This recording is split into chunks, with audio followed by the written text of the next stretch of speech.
Oi pessoal, tudo bem? Vamos discutir hoje aí sobre a era das revoluções, começando hoje aí pelas revoluções britânicas. E nesse contexto a gente precisa lembrar algumas coisas que a gente já discutiu em algumas aulas anteriores.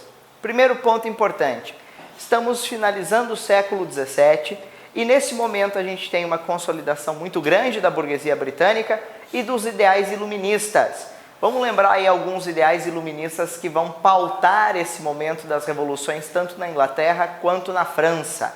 Primeiro grande ideal, o liberalismo.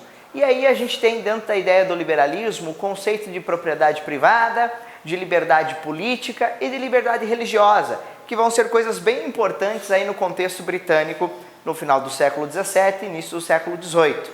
Ademais, temos a ideia aí de outras formas de governo, como a república e a democracia, que vão contestar aí o estilo do regime absolutista, o que era comum por toda a Europa. E nesse momento a Europa ainda vive os regimes das monarquias absolutas, onde o rei detém todo o poder da sociedade. Nesse contexto, na Inglaterra vai ser o primeiro palco de mudança aí dessa forma política. E por último, a ideia de Estado laico, que é desvencilhar aí a questão da política da religião. Tem que lembrar que desde lá do início da Idade Média, as pessoas ou as questões políticas estavam envolvidas com a temática religiosa. Porém, nós passamos pela Reforma Protestante e na Reforma Protestante na Inglaterra, acontece que ela se torna palco de três grandes religiões cristãs. O catolicismo tradicional, a religião criada pelos monarcas britânicos da dinastia Tudor, que é a religião anglicana, e a presença muito forte, principalmente na classe burguesa, dos protestantes calvinistas, que na Inglaterra vão ser chamados de puritanos. A partir desse cenário, começa aí a questão da Revolução da Inglaterra. A primeira revolução vai se chamar Revolução Puritana. E o que vai consistir ela? Vai consistir na disputa pela participação política. Os burgueses que enriqueceram muito no período de colonização e por conta dos ideais da Reforma Protestante, lembre-se, dentro do princípio calvinista, você tem a ideia de que o trabalho ele é algo importante para o homem, que ao invés de se dedicar aos prazeres que existem na vida, o homem tem que trabalhar e a partir daí as riquezas são uma ideia de bênção do Senhor para os seus fiéis. Então todo esse contexto diferente da Inglaterra com relação ao resto da Europa, principalmente aí os países ibéricos que colonizaram a América, vão permitir um fortalecimento mais rápido e mais consistente da classe burguesa no território britânico. E a partir daí eles vão começar a ter alguns problemas com essa monarquia absoluta. Por quê? Porque se a gente for comparar a ideia do liberalismo com a ideia da monarquia absoluta, você vai ver que dentro do princípio absoluto, o rei controlando tudo, ele acaba limitando o crescimento econômico dessa classe. Portanto, os burgueses vão começar a achar interessante, principalmente a ideia do John Locke, do liberalismo, como algo que vai permitir o crescimento deles. E a partir daí começa uma série de disputas entre a classe burguesa e as classes tradicionais aí do regime absoluto da Inglaterra. Com a morte da rainha Elizabeth I, aquela filha do rei Henrique VIII que fez a reforma, a Inglaterra começou a viver uma era de ouro nesse contexto da rainha. Com a morte dela, como ela não deixou herdeiros, os sucessores dela foram os primos escoceses, que vão ter uma série de problemas aí dentro da própria Escócia, muitos inimigos políticos e dentro da Inglaterra também. E a partir daí esses monarcas vão começar a perder força, apesar de tentar seguir a linha absolutista. A gente já viu, e já discutimos em aulas anteriores, que vários monarcas europeus, para evitar aí essas questões do absolutismo, inseriram na sua política a ideia do despotismo esclarecido, que era misturar os princípios do absolutismo com os princípios do iluminismo. Como, por exemplo, na história do Brasil, quando Pedro I cria o poder moderador sobre as três casas, ou como na história da Prússia ou da Rússia, onde os burgueses começaram a ter uma maior sensação de liberdade, ainda que não tivessem. Dentro desse palco, os britânicos eles não fazem esse tipo de questão. E resulta que a Inglaterra, desde a sua formação, ela tem uma monarquia um pouco diferenciada. Lá na formação britânica foi criado o Parlamento Britânico. E nesse contexto você tinha uma forma de política que a gente usa muito hoje, apesar de ser extremamente limitada para a nossa atualidade. Para a época era algo que rachava aí o centro político. Você no Parlamento Britânico, como você pode ver aí na imagem, você tinha a ideia de uma bancada da direita, que em geral era composta pelo clero, pelos nobres e, em geral, aliados das políticas do monarca, a não ser que elas prejudicassem eles mesmos. Essa bancada da direita, ela costumava ter aí uma série de privilégios dentro desse contexto monárquico e a partir daí você conta eles como um aliado dos reis. Na bancada da esquerda você tinha a burguesia, que atualmente, e na época também já se usava esse termo, é a Câmara dos Comuns, comparado na direita à Câmara dos Lords. A Câmara dos Comuns, você tinha uma burguesia extremamente rica na Inglaterra, que está começando a achar ruim os abusos do absolutismo, e a gente vai caracterizar eles como movimentos de esquerda. E nesse contexto, a esquerda burguesa, ela é alguém que está buscando liberdade e participação política. Ela está querendo romper com os padrões que existiam no regime absoluto. E para balancear a esquerda e a direita britânica, existia a ideia do centro, onde você tem ali classes mistas e que vão ali, em geral, optar por aquilo que for conferir mais vantagem a eles. Então, a partir daí, teoricamente, os monarcas britânicos deveriam consultar o parlamento antes de emitir qualquer ordem ou novo decreto. Cada vez que o rei apresentava um projeto para ser votado, cada bancada, indiferente o número de pessoas que participasse dela ou da porcentagem da população, cada bancada equivaleria a um voto. Logo, se você tem a bancada da direita e do centro a seu favor, a bancada da esquerda sempre saía prejudicada nesse contexto. A partir daí, somadas as ideias iluministas e os contextos que a gente reviu agora há pouco, a gente vai começar a ver a burguesia querendo participar um pouco mais. Isso vai resultar numa série de conflitos, principalmente por causa de questões religiosas. A maior parte da burguesia britânica era puritana, calvinista, enquanto, em geral, a direita e o centro, você tinha muitos membros católicos e anglicanos. Quando assume o rei Carlos I, um dos sucessores da rainha Elizabeth, você vai ter um problema que o rei vai começar a impor, por conta do absolutismo, uma religião oficial, que é o anglicanismo, e vai começar a dar uma caça às bruxas a qualquer diferença religiosa, o que vai provocar uma grande fuga de vários elementos dessa sociedade e que vai dar origem ao processo de colonização das 13 colônias da América.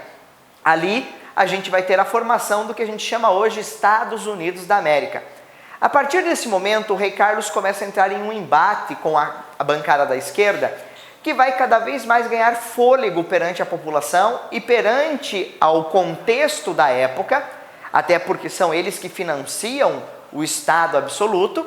O burguês possui dinheiro, o burguês possui riquezas e o burguês está financiando e fazendo as transações comerciais do colonialismo. Portanto, a classe burguesa que está crescendo em poder também agora passa a exigir direitos políticos. Uma série de tensões vai acontecer, resultando numa guerra civil dentro da Inglaterra, aonde você vai ter o exército do rei contra o exército burguês. E aí a matemática é muito simples. Pensa comigo, se o rei é sustentado pelo burguês, a partir do momento que o burguês para de financiar o rei e está combatendo com ele, a força da monarquia, ou no caso a monarquia britânica, fica extremamente limitada. Como resultado, o rei ele acaba tendo que ceder às pressões burguesas. E aí começa a primeira prática iluminista no mundo, dentro do parlamento britânico. Ocorrem algumas alterações bem consideráveis, como por exemplo, ao invés de ser um voto por bancada, o voto passa a ser censitário. E a partir daí a bancada com maior número de pessoas passa a ser a bancada com maior influência nesse contexto. E nesse contexto a bancada da esquerda começou a levar vantagem. A partir daí, como legisladores, os burgueses dentro da Inglaterra vão começar a criar uma série de leis que vão aí permitir ou criar um trampolim para o seu progresso. Dessas leis, a mais importante nesse contexto vai ser a lei de cercamento e a lei de igualdade civil. A partir desse momento, todos passam a pagar impostos e todos estão baixo a mesma lei dentro do solo britânico. E isso é novidade. No caso, a bancada da direita, composta por elementos tradicionais do absolutismo, que era isenta de impostos e não estava inserida nessa questão do capitalismo ainda, ela vai ser forçada muitas vezes a rever os seus conceitos e alguns nobres vão ter que abrir mão de suas propriedades para gerar recursos.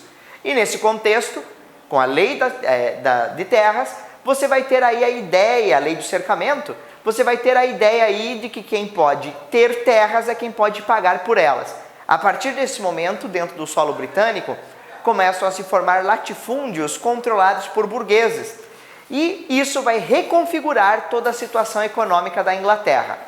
O rei Carlos, não satisfeito com a situação, ele vai provocar mais tensões ao ponto que ele chega a fugir da Inglaterra para a Escócia.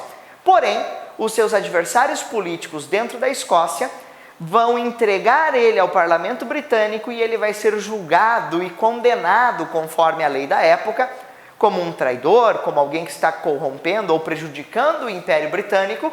E nós temos aí a imagem do primeiro rei europeu sendo executado baixo as leis iluministas. Com a morte do rei Carlos, o trono ele não tem sucessor nesse momento. E a partir daí, você começa um episódio republicano na história da Inglaterra.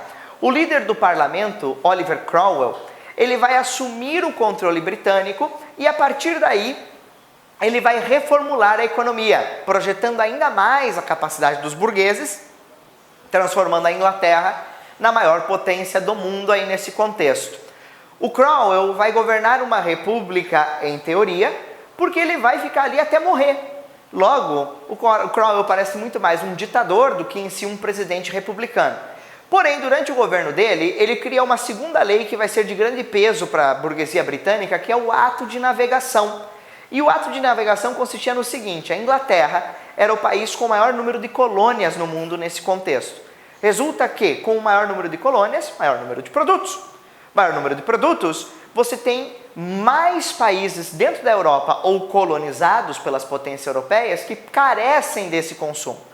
Para consumir dos produtos britânicos ou para vender para os britânicos, a partir do ato de navegação, você só podia fazer isso se você alugasse um barco britânico para fazer tal atividade. Resulta que dentro desse modelo econômico, que ainda tem traços bem fortes do mercantilismo, você vai ter aí um lucro exorbitante para o território britânico, para o governo britânico. E a partir daí, a Inglaterra se desponta até o final da Segunda Guerra como uma potência mundial. Nesse contexto, o Oliver Cromwell fica no poder até que ele morre, como todo mundo. E resulta que após a morte do Cromwell, por mais que o filho dele sucedeu, o filho dele não tinha esse poder sobre a política britânica, e resulta que iniciou-se mais uma vez uma guerra civil. Não é interessante para nenhum país um contexto de guerra externa ou interna, porque guerra é sempre sinônimo de gastos. E se tratando de uma economia crescente como a Inglaterra nesse contexto, gastar em um conflito que não tem um objetivo forte era desnecessário. Portanto, vem um segundo episódio da Revolução Britânica que é chamado de Revolução Gloriosa. Ou seja, no primeiro momento, a Revolução Puritana é quando os burgueses conseguem seus direitos políticos e alteram as regras do jogo político britânico, podendo ter acesso aí às decisões e favorecendo eles mesmos. Na Revolução Gloriosa, eles, para impedir o contínuo evento da Guerra Civil, eles resolvem então procurar entre os sucessores do monarca decapitado e eles acham lá uma parente dele, chamada Mary Stuart. A Mary era casada com um duque holandês chamado Guilherme de Orange, e aí eles chegam com um convite para o Guilherme, falam: olha, você pode ser o rei da Inglaterra e governar como rei no território britânico, porém, se você aceitar ser o rei, você vai assinar um documento dizendo que quem manda na Inglaterra é o parlamento, não o rei. E a partir desse momento, o Guilherme cede às pretensões aí do parlamento britânico, e nós chamamos de Revolução Gloriosa esse episódio, onde o rei acaba submisso ao parlamento. Temos aí, pela primeira vez na história, desde que começou as monarquias europeias, uma monarquia diferenciada, que permanece até hoje. No caso, chamada de monarquia parlamentar. Você já deve ter visto várias vezes aí a imagem da rainha atual da Inglaterra, a rainha Elizabeth II. Ela permanece com um status social, apesar de haver outras monarquias na Europa, ela tem um status muito grande a nível mundial, porque além de monarca como um título, porque não passou disso a partir desse momento, ela também é chefe de uma igreja, que é a igreja anglicana, e ela comanda as tropas da Inglaterra. Ela ainda é a comandante em chefe do exército britânico. A partir daí, o poder da Inglaterra ficou fracionado, então, entre o rei e o parlamento, sendo que a administração e as leis britânicas passaram a ser feitas pelo parlamento. O documento em questão é o Bill of Rights, a Declaração dos Direitos. E ele vai ter como base aí vários princípios iluministas, valorizando sobretudo a ideia da propriedade privada e direitos e liberdade política. A liberdade religiosa casou muito bem com as questões da Inglaterra, porque como havia religiões diferentes, tornar a religião um assunto de público para privado evitava uma série de conflitos que era comum no mundo social europeu nesse contexto. E a partir daí, a Inglaterra começa a despontar ainda mais com uma economia crescente, certo? E aí resulta que a Revolução Puritana e a Revolução Gloriosa naturalmente vão dar início a um outro processo, que é o momento da Revolução Industrial. Com a lei de cercamento e o ato de navegação, a burguesia britânica, além de ter acesso às propriedades, começou a ter acesso aos recursos e, com isso, um lucro exorbitante. A partir daí, a gente vai começar a ver uma transformação não só da política, como uma transformação do modelo econômico, que é o modelo industrial que a gente vive até hoje. Certo? Então, meus queridos, ficamos por aqui e nos vemos na próxima aula.